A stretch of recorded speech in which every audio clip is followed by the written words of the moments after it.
Hey, welcome in. This is an original Tales first story about what happens when someone stops tolerating how they're treated. Let's begin. When I got hospitalized, my parents refused to look after my 5-year-old. The child is a nightmare, they said right in front of her.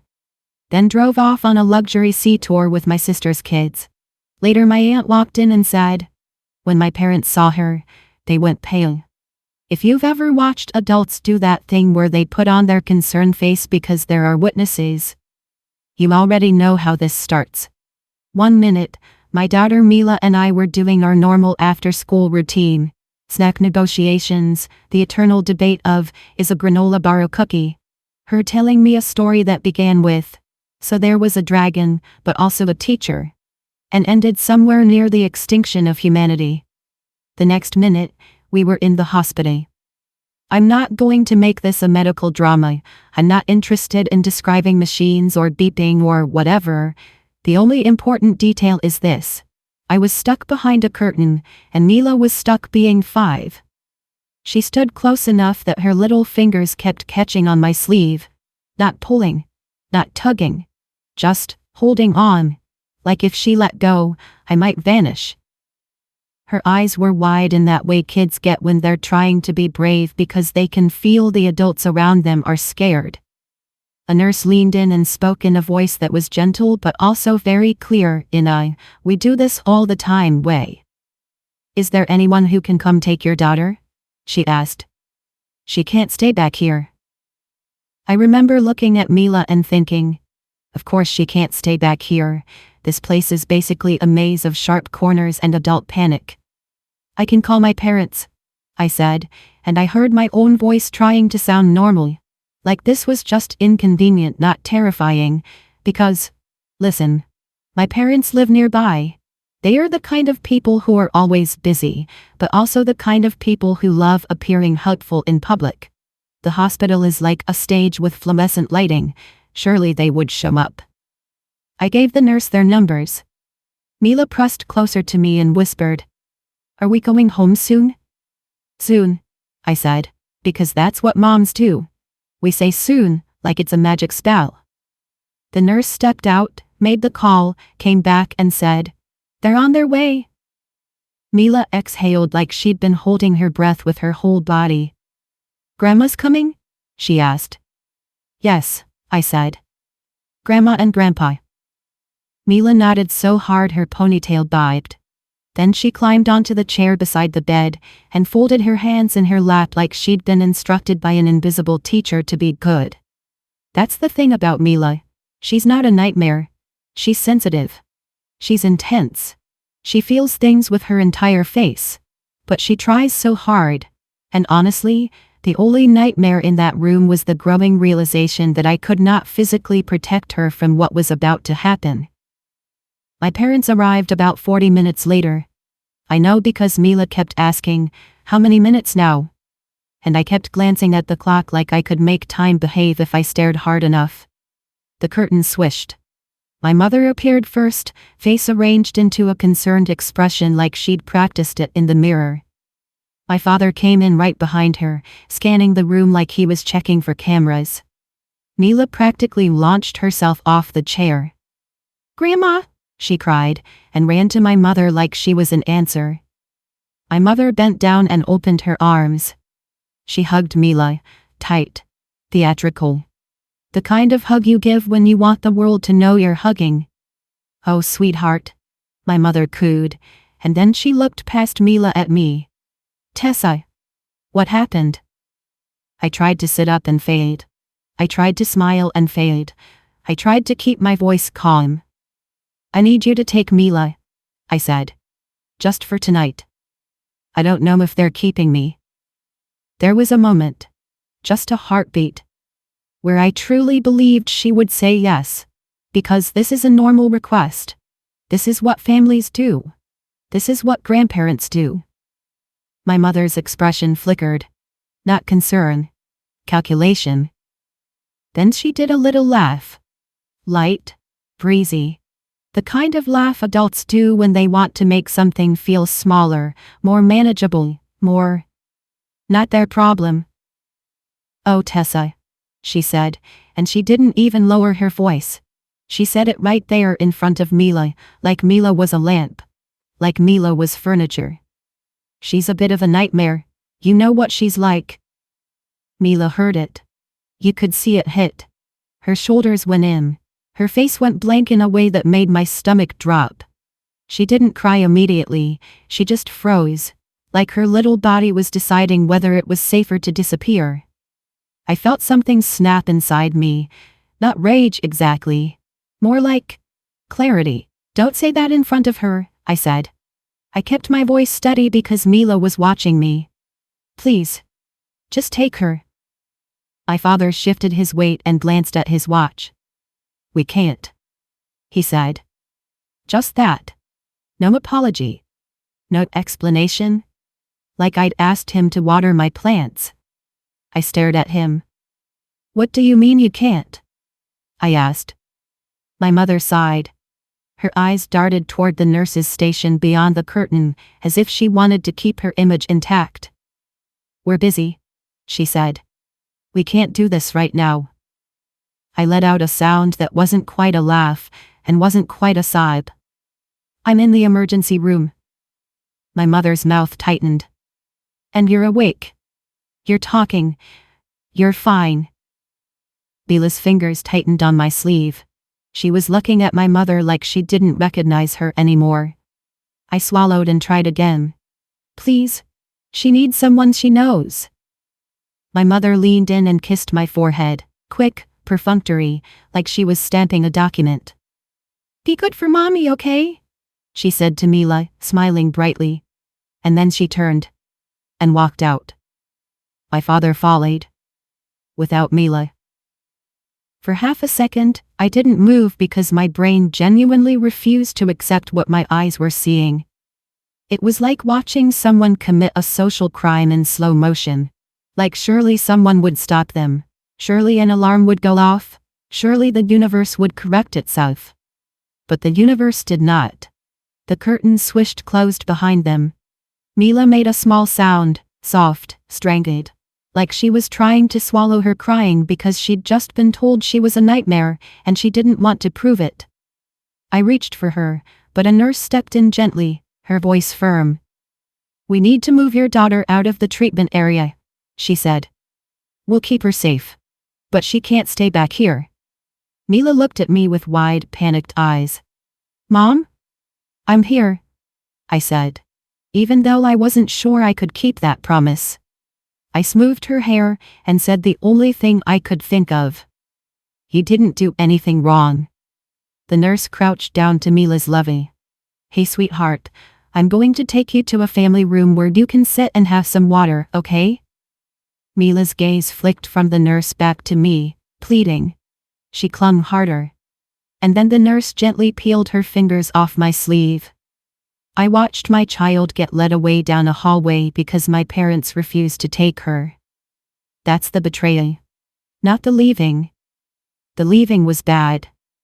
But the betrayal was the fact that Mila looked back at me as she was taken away, and I couldn't go with her. Hours passed in a blur of waiting, and adults speaking in calm voices that did not calm me. Every time someone came near, my first question was the same. "Where is my daughter?" "She's safe," they told me. "Is she with my parents?" I asked. There was always that pause. That tiny, careful pause. And in that pause, I learned a new kind of fear. When I finally got my phone back, my hands were shaking so hard I almost dropped it. I had no messages from my mother. No, "How is it going?" No, "Do you need anything?" No, "Mila is okay." Nothing.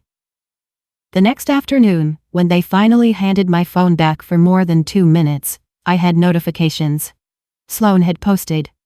My sister, Sloan, might as well be called the sun, because in my family everything orbits her. She'd posted a series of photos, bright sky, smiling kids, boat railing, a ridiculous amount of happiness. And there, in the background of the third photo, were my parents. Grinning. Like this was the best day of their lives. I stared at the screen until my eyes stung. They weren't busy. They weren't trapped. They weren't dealing with something important. They were out on a luxury sea tour with my sister's kids while the hospital arranged emergency care for my child. I set the phone down very carefully, the way you set down a glass you know is about to shatter. Not long after my parents walked out on us, the curtain moved again. A woman stepped in who didn't look like a nurse and didn't look like hospital staff. She looked like someone who belonged in my life, except she hadn't been. Not for a long time. Aunt Irene. She was older than my mother, childless, quietly wealthy in a way that didn't need to announce itself. When I was little, she was the person who remembered my favorite snacks, who asked what I was reading, who treated me like I was interesting, not useful. Then she disappeared from my life. Or more accurately, she was removed from it. I blinked up at her, not sure if I was hallucinating. She just looked at me and said, "Where is Mila?" At the time, I didn't know how she'd found us, or what her presence was about to set off. If Aunt Irene's showing up felt like a plot twist, it's because my family has always been very committed to the art of selective reality. Example. My childhood. I brought home an A+ paper once. I slid it onto the kitchen counter like I was presenting evidence in court. My mom glanced at it and said, "Nice." Then she called out, loud enough for the neighbors to hear, "Sloan, come here, honey. Tell your sister what happened at lunch today." Sloan marched in like she owned the place and announced, "Mrs. Halpern said my drawing was so creative." My parents reacted like she'd cured a disease. I stood there holding my A+ like, "Okay, cool. I'll just laminate my feelings." That was the family brand. I was the capable one. Sloan was the special one. We didn't need a family meeting. We had a pattern. When we had kids, the pattern didn't disappear. It got a budget. At one of Sloan's kids' soccer games, my parents showed up in matching shirts. Matching shirts. Like they were a themed attraction. My dad had a folding chair. My mom had snacks. There was a cooler involved. A cooler. When it was over, they took 47 pictures, posted 3, and called it the best day ever. 2 weeks later, Mila had her little preschool presentation. It was 8 kids holding paper plate masks and whispering into a microphone. I texted my mom the time and said, "It would mean a lot if you came." She replied, "Busy. Rain check. Tell her we're proud." Tell her. Like pride was something you could send through the mail. Mila still asked, "Are Grandma and Grandpa coming?" I said, "Maybe next time." Like I didn't already know the answer. Then the money started. 7 years ago, my mom called me on a random Tuesday with that specific voice she uses when she wants your nervous system to do the work for her. "My back is killing me," she said. Not, "I'm sore." Not, "I overdid it." More like, "I am a tragic heroine in a Victorian novel." Then she added the line that makes you feel like a monster for breathing. "The doctors can't really figure it out." Pain plus mystery is the ultimate guilt sandwich. She didn't give me medical details. She didn't need to. She skipped straight to the part where the world is unfair and only I can fix it. "The treatments aren't covered," she said. "The good ones. We're trying everything." I work in finance. I'm not living in a penthouse, but I wasn't choosing between rent and ramen either. I had tight but doable money. So I said, "Okay. How much?" That night I set up a monthly transfer. $1,580. My mom loved that number. Specific numbers sound official. Specific numbers sound like it's based on something other than vibes and manipulation. The first month she texted, "Got it. Not thank you. Not you're saving me. Just, got it." Like I'd sent her a package. Then it settled into routine, and once something becomes routine, people stop asking if it should exist. Until it doesn't. The extras started about 3 months in. They always arrived like a pop quiz. "We need a deposit today." Her back flared again. This new place might finally help. Always urgent. always framed like delay equals suffering, always small enough to feel petty to resist. $750. Not $10,000. Not sell your car. Just enough to make you think, fine. I can do this. It's my mom. And every time I hesitated, my mother had a way of making my hesitation sound cruel.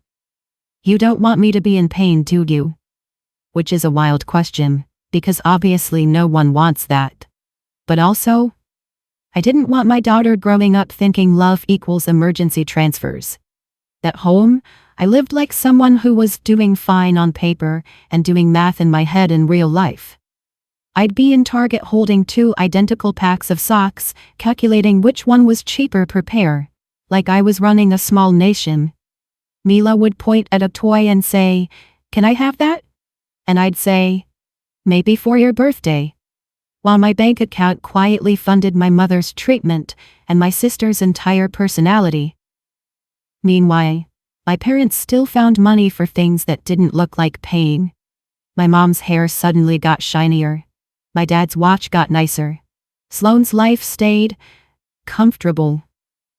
Once, I saw a photo of my mom at a restaurant with Sloane. Table full of plates, cocktails, the whole "we deserve this" vibe. I stared at it and thought, that's funny, because last week your back pain was apparently so severe, you needed me to send $750 by 3 p.m. But I didn't say anything. Because I was the capable one. The peacekeeper. The one who didn't make noise. I told myself the same lie over and over. Maybe it's fine. Maybe it's not my business. Maybe I'm being paranoid. Maybe I'm selfish for even noticing. And that worked. Right up until the hospital night. Because you can explain away a lot. You can explain away a suspicious brunch. You can explain away a new purse. But it's hard to explain away your child going quiet after being called a nightmare. It's hard to explain away your parents walking out of the ER without her. And it's impossible to explain away the fact that strangers had to keep your 5-year-old safe because your family wouldn't. When my aunt showed up at the hospital, she didn't bring flowers or a smoothie or a speech about positive thinking. She brought the first question that mattered. Where's Mila? Not, how are you? Not, what happened? Just, where is the child? A nurse answered before I could. She's in the family room. She's safe. My aunt's eyes narrowed slightly. Safe because... The nurse hesitated, the way professionals hesitate when they're choosing words that won't get them yelled at. Because staff stepped in, she said carefully. There wasn't an available guardian. My chest tightened. And her grandparents? My aunt asked. The nurse's pause was the answer. They came earlier, she said. They left. My aunt nodded once, like she'd already filed that under exactly what I suspected. Then she sat down close to my bed and took my hand in both of hers. Her grip was steady and warm, the opposite of my mother's quick forehead kisses, the ones that feel like a stamp. I'm listed as an emergency contact, she said. That's why they called me. I blinked. I don't remember. You put me down years ago, she said gently. Probably a school form. You knew who would show up. That sentence should have been comforting. It was. It was also humiliating in a way I can't explain without sounding dramatic.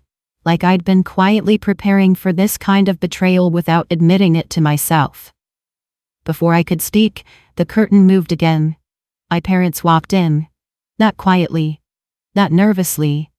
They walked in like this was a scene they expected to take over. Like the hospital had simply been holding my place in line until they could return. My mother's face was arranged into concern. My father's brows were knitted into serious. It was a good performance. My parents are very good at looking like parents. Then my mother saw my aunt sitting beside me. The concerned face vanished so fast it was almost impressive. My father stopped mid-step. His eyes flicked to the nurse, then to the social worker standing behind them, then back to my aunt. He was counting witnesses. That's when I understood why they were here. Not because they suddenly regretted leaving Mila, because someone official had called them back. The social worker cleared her throat. Thank you for returning. We need to document what happened earlier regarding the minor child. My mother's voice turned sweet. Of course. We were just confused about what was needed. There was a misunderstanding. My aunt didn't raise her voice. She didn't need to. You left your granddaughter in a hospital, she said. My mother blinked rapidly. We didn't leave her. You walked out, my aunt said, calm and clear. And you didn't take her. My father's jaw tightened. This doesn't need an audience. My aunt tilted her head. You made it public when you abandoned a child in a public place. My mother tried to recover. You know how Tessa is, she said, letting out a little laugh as if we were all friends at brunch. She always turns things into a crisis. She never helps, and now we're the villains. I stared at her. Never helps. My aunt looked at my mother like she'd just tried to hand her a flyer for some things she did not want. That's not the story the hospital has, my aunt said. And it won't be the story in my house. My mother's mouth opened, closed. Her eyes darted to the social worker again. She could feel control slipping. The social worker spoke gently but firmly. If you are refusing to take custody tonight, we need that stated. My mother's face tightened. We're not refusing. My aunt turned slightly toward the social worker. They refused earlier. That's why you called me. The social worker glanced at her notes and nodded. That aligns with our report. My mother went pale. Not in an exaggerated way. In a very human, very scared way. The look of someone realizing a paper trail now exists.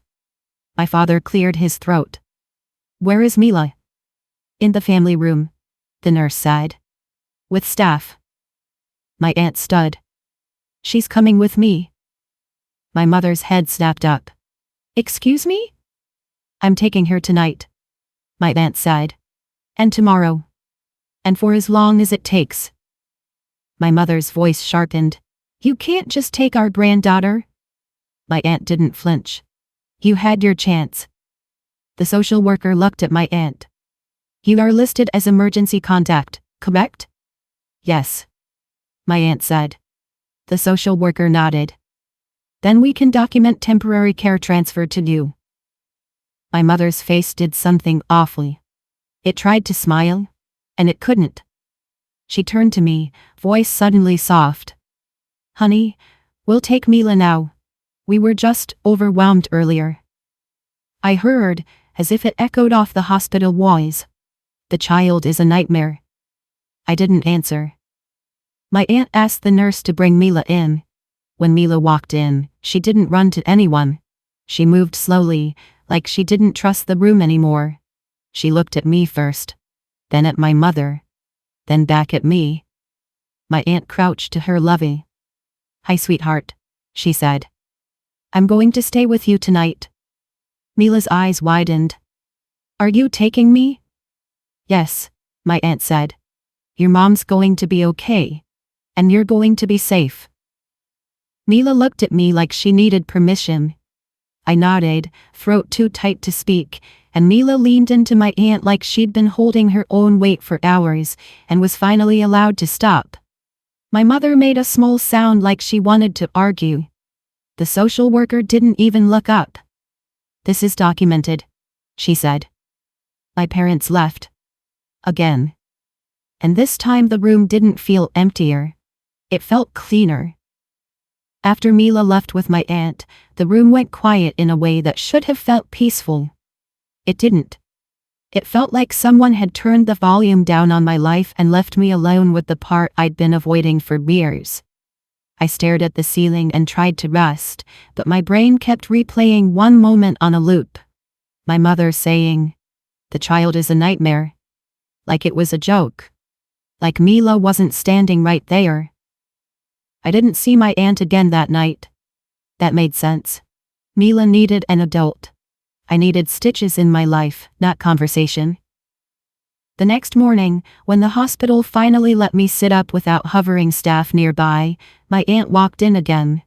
She looked tired. Not fragile tired. Determined tired.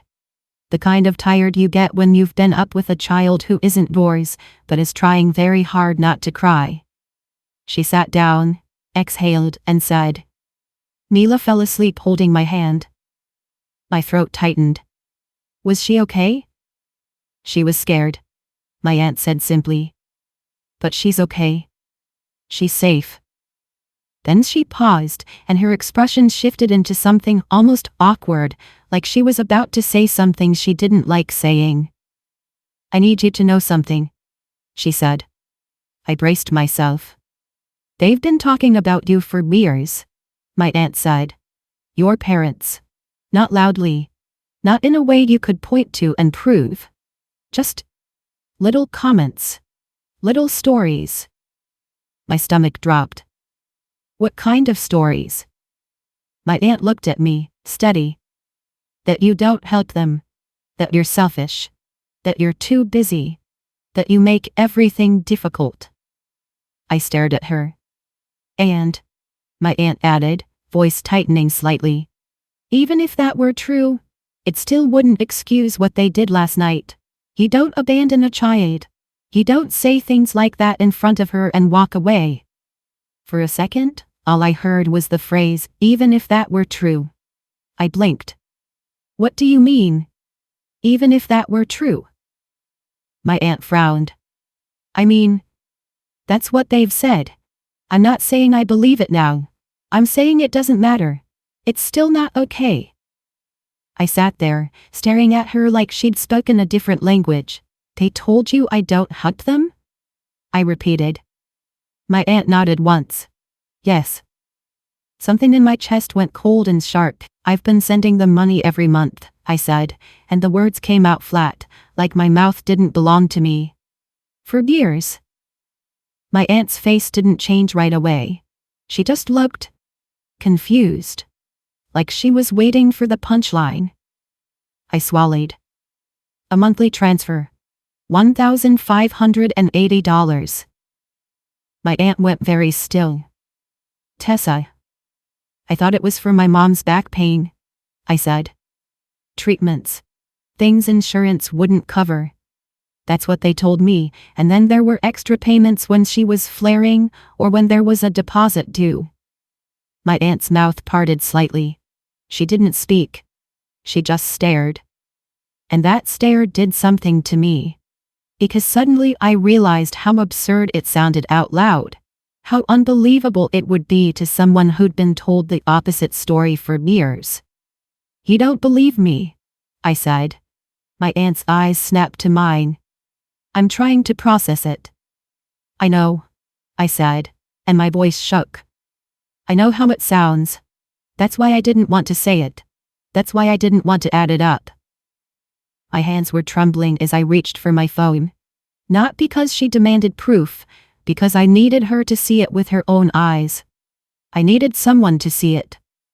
"I can show you," I said quietly. "I don't have the total in my head, but it's there." My aunt didn't move. She just nodded, slowly, like she was afraid that if she moved too fast, this would become real. I opened my banking app and scrolled. Month after month after month.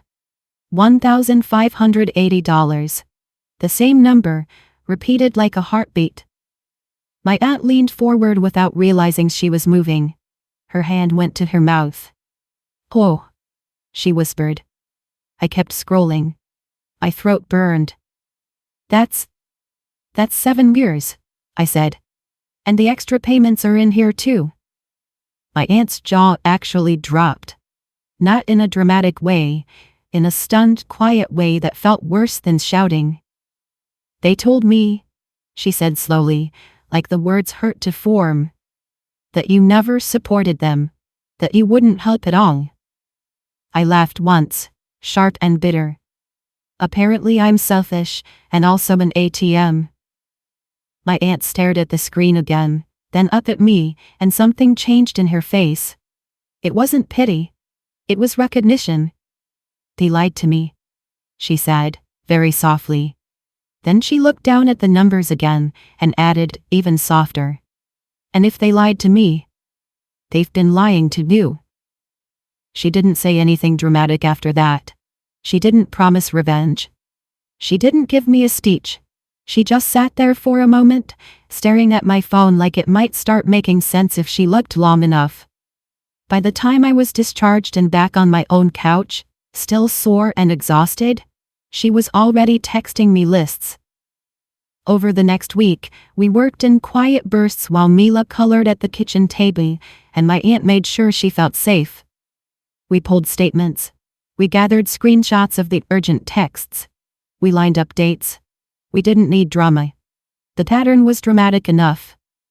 Then my aunt hired a forensic accountant and a private investigator. Not to break into anyone's bank. To trace what could be traced from my records, build a timeline, and verify what my parents claimed versus what they actually did in public. When the first preliminary report came in, my aunt slid a slim folder across my kitchen table and said, "This is just the beginning." I opened it and saw my life turned into a clean summary. I looked up. "So what now?" My aunt folded her hands. "We don't confront them at home," she said. "We do it where they can't rewrite it." My heart thudded. "Where?" She met my eyes. "In front of everyone," she said.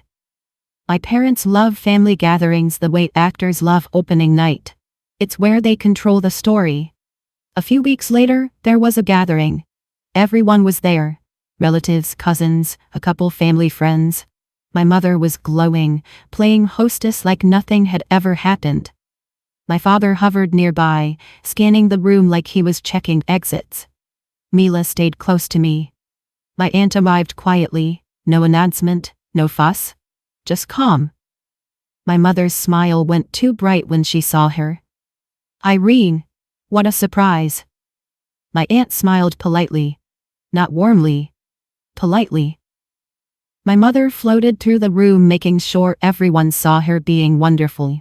Then, inevitably, she tried to restart the script where I'm the problem. She laughed and said to a relative, loud enough for people to hear, "You know Tessa, always dramatic, always needs something." A few people chuckled. It was reflex. That's how scripts work. Mila's hand tightened around mine. My aunt stepped forward. "I like everyone to listen for a moment," she said. She didn't shout.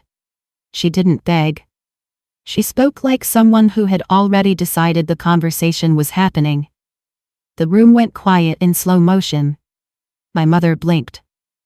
"Irene, what is this?" My aunt opened her folder and said, "You've been telling people for years that Tessa never helps you." My mother's smile twitched. "Well," my aunt held up a hand. "I've seen the receipts." The air changed. "For 7 years," my aunt said, "Tessa has sent you $1,580 every month." My mother's face drained. My father's jaw clenched. My sister's smile faltered. My aunt continued, voice steady. 84 payments. That totals $132,720. Someone whispered, "That can't be right." My aunt didn't even look at them. "There were also 42 additional payments you requested as urgent, $750 each. That totals $31,500. She looked around the room and said the total like she was reading a verdict. $164,220. My mother went pale. My father stared at the floor. My sister looked like she'd been slapped. My mother tried to recover. "Tessa offered," my aunt's tone stayed calm. "These payments were tied to a story. Back pain treatment." My mother's voice rose. "My back pain is real."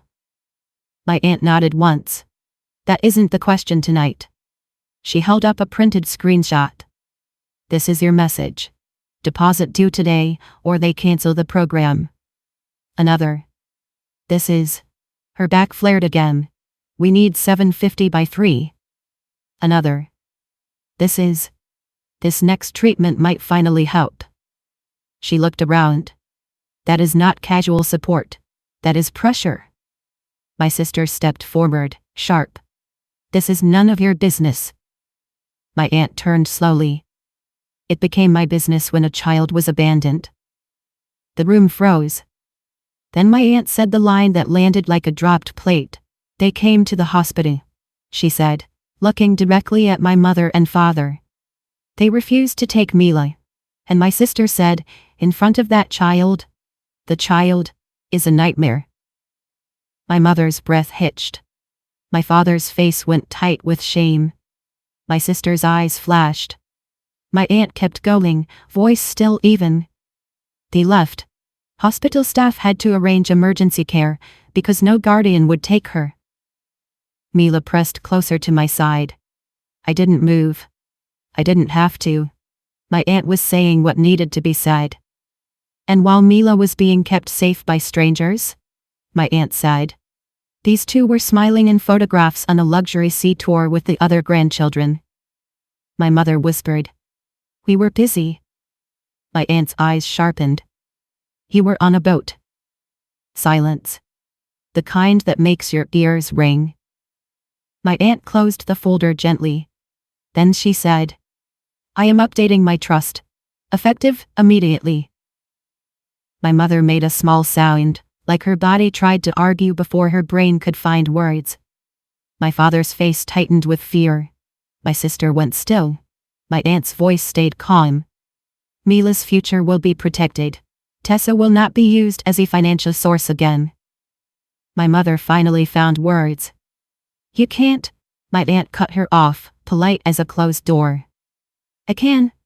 She looked around the room. "People who exploit family do not inherit from me. People who abandon children do not get rewarded for it." And that was it. No speech after. No messy shouting. No room for rewriting. The story had changed in front of witnesses. A year later, things were quieter. Not magically healed, not perfect. Just quieter in the way life gets when you stop feeding the chaos. And I didn't just cut them off. I decided to sue. Not because I wanted a dramatic revenge arc. Because once I saw the pattern, I couldn't unsee it. The money I sent for back pain treatment didn't line up with reality. It lined up with luxury trips, expensive outings with my sister's kids, and the kind of presents you buy when someone else is paying. My aunt recommended a lawyer who didn't get distracted by tears or offended outrage. The kind of lawyer who likes calendars, screenshots, and numbers. We didn't try to prove every single payment was misused. We couldn't. 7 years is a long time, and treatment is a convenient word when you want things to stay vague. But we proved enough. Enough messages tied to deposits and urgent appointments. Enough dates that matched spending, not care. Enough inconsistencies that the story my parents sold me stopped sounding like bad luck and started sounding like a system. So we pushed. And we won enough to matter. I recovered $68,000. $40,000 came as a lump sum. The rest came the slow way. $700 a month for 40 months. Every deposit felt like proof I wasn't crazy for trusting my own eyes. After the hearing, we went no contact except through the lawyer. Not for punishment. For protection. For Mila. For me. And then something unexpected happened. Life filled in the space they left. My aunt became a constant. Sunday visits. Quiet dinners. Someone who asked Mila questions and actually listened to the answers. Someone who never made her feel like she had to be smaller to be loved. She set up trust funds too, simple and solid. The kind of planning that says, you're safe, and you're not alone. Sometimes, late at night, I still think about how far it went and how long I let it go on. And I wonder if I did the right thing. Or if I went too far. What do you think? Did I do the right thing? Or did I go too far? Let me know in the comments, and subscribe for more.